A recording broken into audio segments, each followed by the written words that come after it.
દાંતીવાડા તાલુકાના ભાકોદર સ્થિત શ્રી ખેતલા બાપજી મંદિર ખાતે રબારી સમાજની બેઠક યોજાઈ।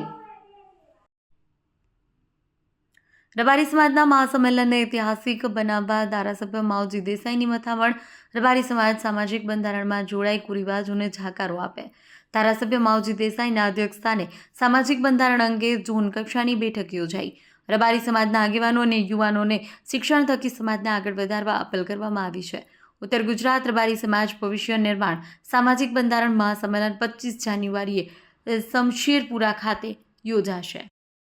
એના માટે જરૂરી છે શિક્ષણ, અને શિક્ષણની જ્યોત આપણા સમગ્ર સમાજે જે છેલ્લા 10 વર્ષની અંદરથી એ વિષય ઉપર આપણા સૌ આગેવાનો આગળ વધ્યા, ત્યારે તમને સૌને પણ અભિનંદન આપું છું કે જ્યારે પણ અમે શિક્ષણનો રથ લઈ અને જો આગળ આવ્યા છે।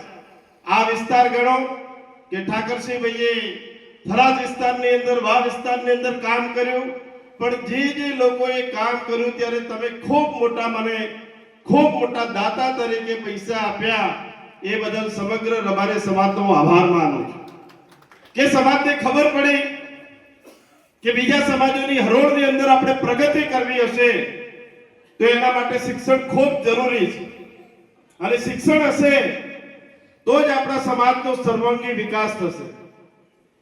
અને એટલા માટે કરીને આપણે સૌએ પહેલ કરી છે, પરંતુ એની અંદર કેટલાય રબારી સમાજના એવા ઘરો છે, એવા ગામો છે, એવા વ્યક્તિઓ છે કે આપણા જે બંધારણ છે, આપણા જે રિવાજો છે, એની અંદર એટલા ખોટા ખર્ચા છે કે આજના મોંઘવારીના સમયની અંદર એને નથી પહોંચી વળતો, અને પહોંચી ન વળવાના કારણે એ દેવાના ડુંગર નીચેનો એક પ્રસંગ કરે ત્યારે એની આખી જિંદગી એના દેવાના ડુંગર નીચે દબાઈ જાય છે।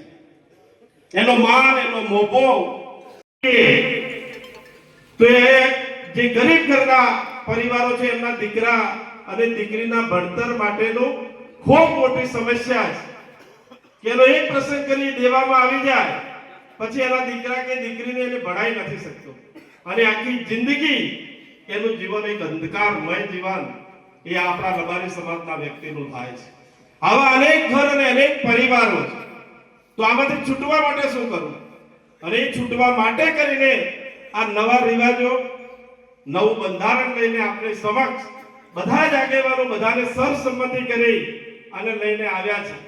ત્યારે હું આપ સૌને વિનંતી કરું છું કે આ ખૂબ મોટું પુણ્યનું રબારી સમાજ માટે કામ છે કે આની અંદર બંધારણ પાળવાનું આપણે કામ કરીશું તો 2-5-10% લોકો સક્ષમ છે કે બધા જ પ્રકારનું કામ કરી શકે છે, પરંતુ 80-90% પરિવારો એવા છે કે ફક્ત ખેતી અને પશુપાલન આધારિત છે અને નેટ કરી અને એનું જીવન પસાર કરી રહ્યા છે।